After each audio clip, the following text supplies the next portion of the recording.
In the golden grasslands of the savannah, where the wind whispered through tall reeds and the sun painted everything in warm light, there lived a young lion named Kiro. Kiro was not like the other lions. While the others practiced their mighty roars, loud, deep sounds that echoed across the plains, Kiro stayed quiet.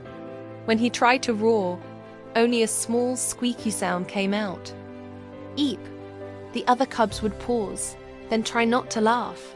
Kiro would lower his head and shuffle away, wishing he could disappear. I'll never be like them, he thought. Kiro loved the quiet things instead. He listened to the rustle of the wind. He watched butterflies dance in the air.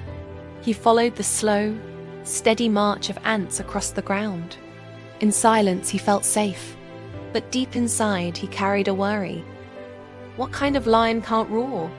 One evening, as the sky turned orange and purple, Kiro wandered farther than usual. He followed a trail of glowing fireflies until he reached a part of the savannah he had never seen before. There, under an old acacia tree, sat a wise, old tortoise named Moyo. You walk softly for a lion, Moyo said without looking up. Kiro jumped. Oh, I didn't mean to disturb you. You didn't, Moyo replied, but your heart is louder than your paws. Kiro blinked.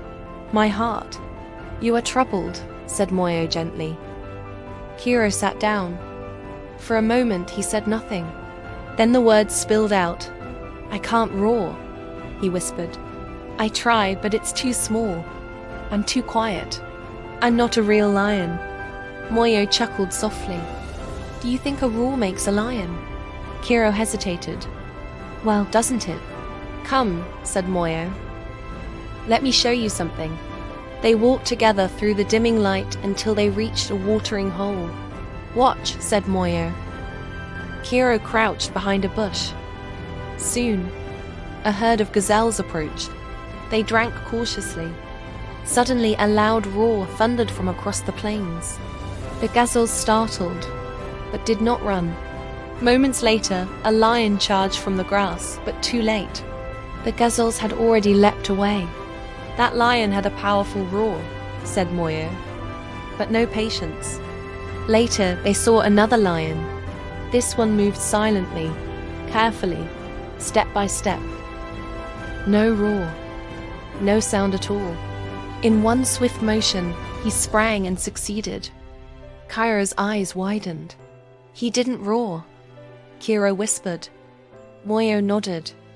Strength is not always loud. They returned to the acacia tree, and the stars began to sparkle above them. But I still want to roar, Kiro said softly. Moyo smiled.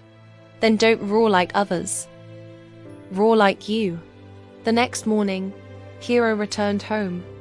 The other cubs were practicing again. Rua-o. They boomed.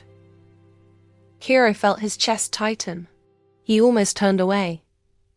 But then he remembered Moyo's words. Roar like you. He took a deep breath. Another.